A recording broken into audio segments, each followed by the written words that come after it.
Good morning student.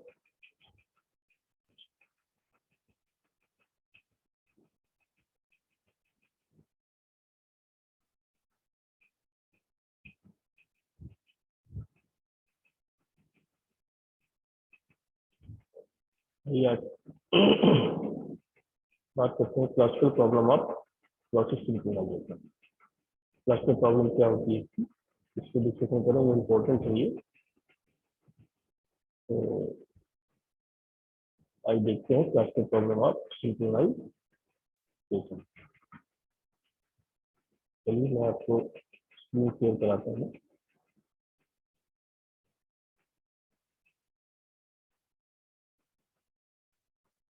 देखिए classical problem of synchronisation में ये क्लासिकल सिंक्रोनाइजेशन प्रॉब्लम जो है कई तरह की होती है। फिलहाल तो यहाँ पे 4 प्रॉब्लम्स हैं जो इम्पोर्टेंट है। जैसे आपका है बाउंडेड बफर प्रॉब्लम, दूसरा है reader writers problem, dining philosopher problem, sleeping barber problem. ये मेन प्रॉब्लम्स हैं, और भी प्रॉब्लम्स हम डिस्कशन कर सकते हैं इसमें, तो मैं आगे बताता रहूँगा आपको। तो बाउंडेड बफर प्रॉब्लम क्या होती है, इसे प्रोड्यूसर कंज्यूमर प्रॉब्लम भी कहते हैं, याद रखिएगा। बाउंडेड बफर को ही हम प्रोड्यूसर कंज्यूमर कहते हैं। तो इस तरह ये पूछ सकता है कि बाउंडेड बफर प्रॉब्लम क्या है, और इस तरह पूछ सकता है कि प्रोड्यूसर कंज्यूमर प्रॉब्लम क्या है। हमारे पास 2 प्रोसेस है, एक प्रोड्यूसर का है, एक कंज्यूमर प्रोसेस। ये दोनों प्रोसेस को एक बफर को शेयर करते हैं। यानी कहने का मतलब ये है कि एक बफर को शेयर करते हैं। ये दोनों प्रोसेस एक बफर को शेयर करती है जिसमें स्लॉट्स होते हैं। प्रोड्यूसर प्रोसेस प्रोडक्ट को जनरेट करती है, मतलब क्रिएट करती है, यानी प्रोडक्ट बनाती है ताकि इसे कंज्यूमर यूज कर सके।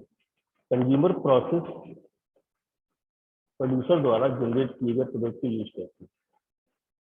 हेलो मंगलम तिवारी, यस सर। आवाज आ रही थी? यस सर, आ रही है आवाज। ओके, तो आज मैंने ये बाउंडेड बफर प्रॉब्लम बता रहा हूँ ना। क्लासिकल प्रॉब्लम जो है प्रोसेस सिंक्रोनाइजेशन की, इसको देख रहे हैं। तो इसमें कुछ नहीं है, हमें सिंपल तौर पे एक बफर होता है जिसको हम एज ए मेमोरी भी कह सकते हैं, और उस बफर को हमें 2 लोग शेयर करते हैं, क्योंकि इसको हम प्रोड्यूसर कंज्यूमर भी कहते हैं। एक प्रोड्यूसर होता है, एक कंज्यूमर होता है, जो मोस्टली जो है एक बफर को यूज करते हैं, शेयर करते हैं। क्योंकि क्रिप्टो सेक्शन प्रॉब्लम का मतलब यही है कि कोई भी कॉमन शेयर हो रहा है, किसी कॉमन को हम शेयर कर रहे हैं। कॉमन का मतलब ये है कि कोई 2 लोग या 3 लोग या 4 लोग शेयर कर रहे हैं।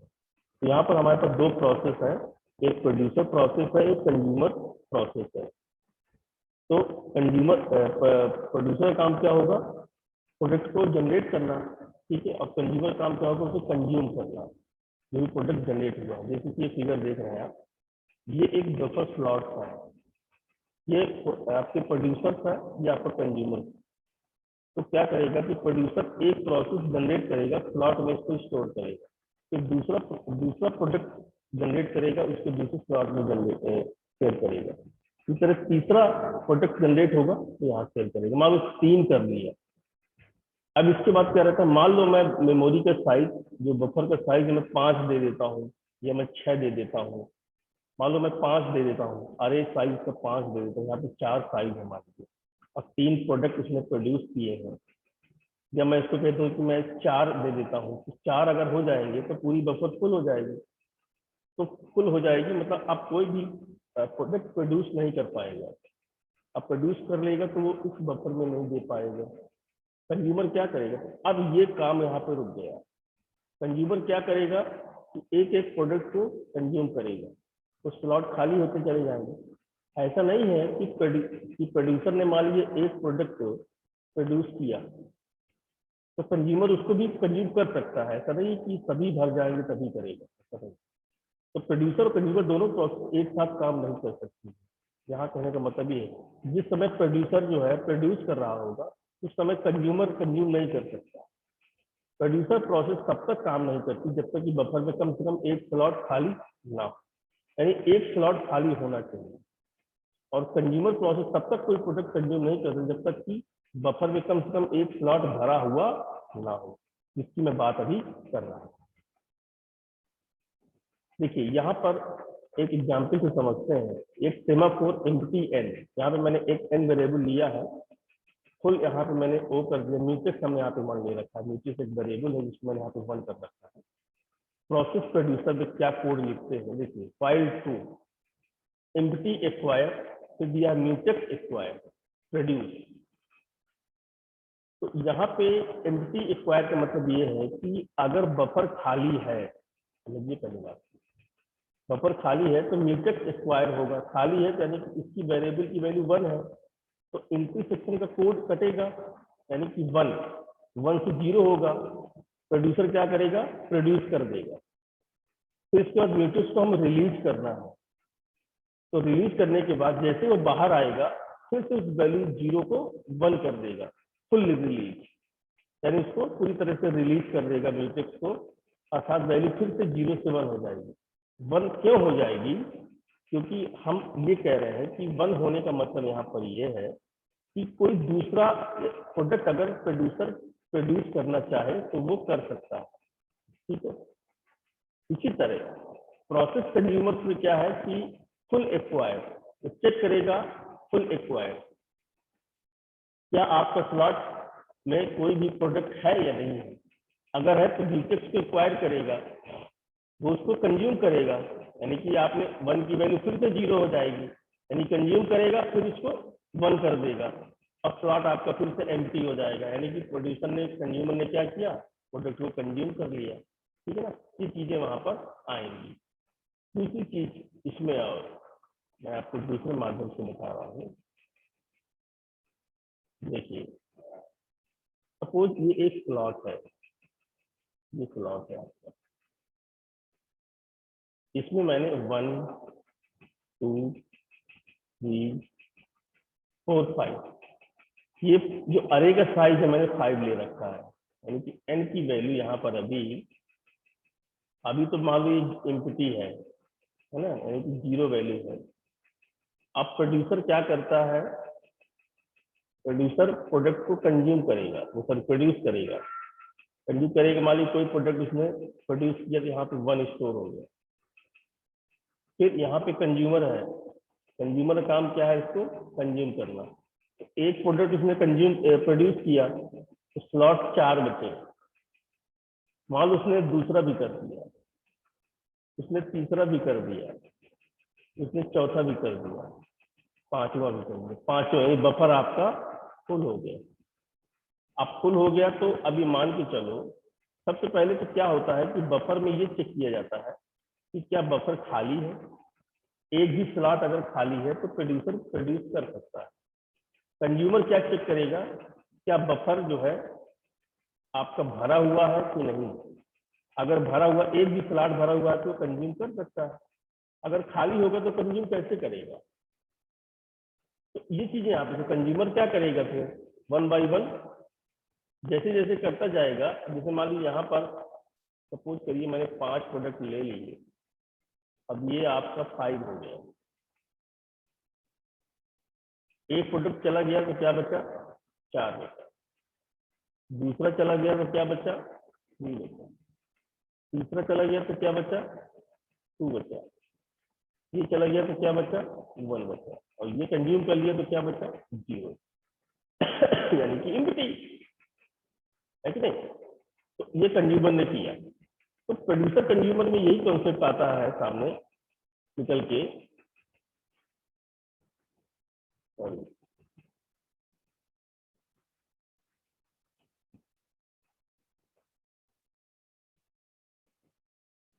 कि प्रोसेस कंज्यूमर में इसका काम होता है कंज्यूम करना, प्रोड्यूसर का काम होता है प्रोड्यूस करना।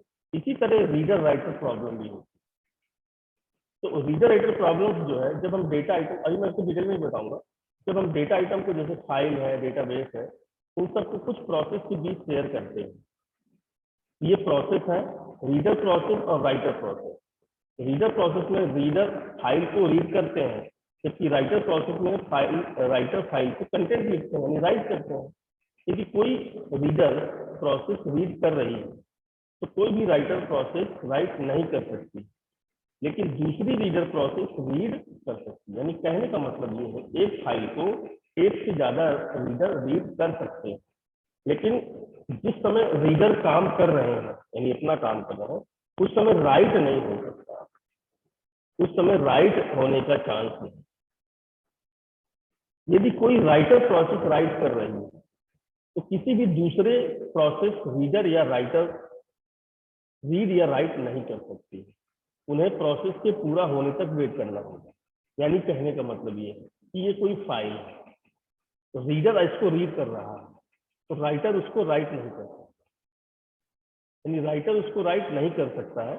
लेकिन अगर कोई राइटर यहाँ पे राइट कर रहा है तो रीडर उसको रीड नहीं कर सकता। लेकिन यदि कोई एक रीडर यहाँ रीड कर रहा है तो राइटर राइट तो नहीं कर सकता, लेकिन दूसरा रीडर उसको भी रीड कर सकता है, यानी एक से ज्यादा रीडर यहाँ रीड कर सकते हैं। अगर कोई पहला राइटर राइट कर रहा है तो दूसरा राइटर उसको राइट नहीं कर सकता, ठीक है ना। यानी कि एक ही राइटर एक बार में फाइल को राइट करेगा, दो राइटर राइट नहीं करेंगे, लेकिन दो रीडर रीड कर सकते हैं। एक रीडर रीड कर रहा है तो दूसरा राइटर राइट नहीं कर सकता। अगर कोई एक राइटर राइट कर रहा है तो उस वक्त कोई भी रीडर रीड नहीं कर सकता। तो रीडर राइटर प्रॉब्लम को सॉल्व करने के लिए लॉक सिस्टम यूज किया जाता है, यानी इसमें एक रीडर राइटर लॉक होता है। यहाँ पर दो मोड होंगे, रीड मोड और राइट मोड। कोई भी रीडर प्रोसेस जो है वो रीडर राइटर लॉक से रीड मोड में डेटा रीड करने की परमिशन ले सकती है। रीडर जो है राइटर लॉक से रीड मोड में डेटा को रीड लेने की परमिशन कर सकती है। बहुत सी रीडर प्रोसेस रीड मोड में रीड की परमिशन ले सकती है, जबकि केवल एक राइट प्रोसेस वो है जो राइट मोड में राइट की परमिशन ले सकती है। जैसे कि मैं यहाँ पे एक सेमाफोर लिया म्यूटेक्स 1, यहाँ पे मैं इसको लिया डीबी, एक डेटाबेस है। ये डेटाबेस से रिलेटेड मैंने बात की है। ये एक डेटाबेस डीबी वेरिएबल है, इसकी वैल्यू 1 दे रखी है। तो इंट राइट यानी इंट रीडर काउंट मैंने यहाँ पे 0 कर रखा। तो पहले राइटर कोड लिखते हैं, तो db डॉट एक्वायर राइट, यानी कि अगर db रिक्वायर्ड एक्वायर है, यानी कि db की वैल्यू 1 है तो 0 किया, यानी राइटर ने राइट करना चालू किया। इसके बाद हम इस वेरिएबल को रिलीज करेंगे मतलब फिर से इसको 1 कर देंगे। तो प्रोसेस रीडर क्या करेगा, protecting reader count mutex acquire, यहाँ पर फिर से रीडर जो है उसको रीड कर सकता है। अब एक बार रीड कर दिया तो प्लस प्लस रीड काउंट का मतलब ये है कि read count equal to read count plus 1, यानी एक रीडर जो है अभी क्रिटिकल सेक्शन के अंदर है। If read count equal to 1 है तो फिर से डीबी एक्वायर हो सकता है, यानी कि फिर से एक दूसरा रीडर आके इसको रीड कर सकता है। जब दूसरा रीडर आके रीड करेगा तो ऑब्वियसली वैल्यू यहाँ पर हम फिर से 1 करेंगे ताकि अगला रीडर फिर से इसको रीड कर सके, और इसको हम एक्वायर कर देंगे, यानी कि फिर से वैल्यू आपकी आ जाएगी। तो अब एक्वायर कर दिया, अब कह रहा है कि दो रीडर ऑलरेडी आपके क्रिटिकल सिस्टम में पड़े हुए हैं। तो रीडर काउंट का मतलब ये है कि एक एक रीडर को हम बाहर निकाल रहे हैं। एक को निकाला तो वैल्यू कितनी हो गई 1, दूसरा निकाला वैल्यू कितनी। अब कंडीशन चेक कराएंगे क्या इसकी वैल्यू 0 है। अगर 0 है, 0 होना यानी कोई भी रीडर क्रिटिकल सेक्शन के अंदर नहीं है तो उसको हम रिलीज करके वैल्यू को 1 कर देंगे। 1 इसलिए कर देंगे कि कोई दूसरा रीडर या राइटर जो भी है आके इसको राइट कर सके, ठीक है ना। ये चीजें होती हैं यहाँ पे। तो इन सब दोनों एग्जाम्पल्स के मैं आपको विद एग्जाम्पल विद कोड, एक प्रोग्राम कोड के तहत मैं आपको और अच्छे से बताऊंगा, लेकिन अभी मैंने सिर्फ ओवरव्यू दिया है सभी डायनेमिक फिलोसफर प्रॉब्लम्स का। ओके, अब आती है डायनेमिक फिलोसफर प्रॉब्लम, जो बहुत ही इंपॉर्टेंट प्रॉब्लम्स है। तो डायनेमिक फिलोसफर प्रॉब्लम में क्या होता है कि देखिए ये एक डाइनिंग टेबल है, आपको दिख रहा है, ये 5 चेयर लगी हुई है, देखिए 2 3 4 5, ये 5 चॉप स्टिक रखी हुई है, और ये आपकी 5 प्लेट रखी हुई है। यहाँ बीच में एक बाउल भी होना चाहिए, लेकिन इसमें नहीं दिया है। बीच में एक बाउल रखा हुआ है, उस बाउल में आपके राइस है, राइस मतलब चावल रखे हुए हैं, फ्राइड चावल रखे हुए हैं। ठीक है, फ्राइड चावल इसलिए रखे हुए हैं ताकि ये 5 फिलासफर उसको खा सके। इस प्रॉब्लम को समझिए। एक बाउल बीच में रखा होगा जिसमें कुछ खाने के लिए चाउमीन है या डोसा है, डोसा नहीं कह सकते, कुछ भी कह सकते हैं, राइस रखा हुआ, फ्राइड राइस रखा हुआ। तो मान लो कि 5 फिलासफर एक सर्कुलर टेबल में बैठे हुए हैं। सबके पास अपनी एक कुर्सी है, बिल्कुल है, सबके पास अपनी एक कुर्सी है। प्रत्येक फिलोसफर के पास एक अपनी चाउमीन की प्लेट है, चाउमीन क्या है, चलो चाउमीन की प्लेट है। और प्रत्येक प्लेट के दाईं तरफ एक चॉपस्टिक रखी हुई है, बिल्कुल चॉपस्टिक रखी हुई है। जबकि एक फिलोसफर दोनों तरफ वाली चॉपस्टिक ले। तो एक फिलोसफर ऐसा होगा जिसके पास एक भी चॉपस्टिक नहीं होगी। चलिए देखते, अगर ये वाला फिलोसफर इसको ले लेता है और ये वाला फिलोसफर इसको ले लेता है और ये वाला फिलोसफर इसको देखिए, एक तो ये ले लिया, एक ये ले लिया, 2 ले सकते हैं इस बार।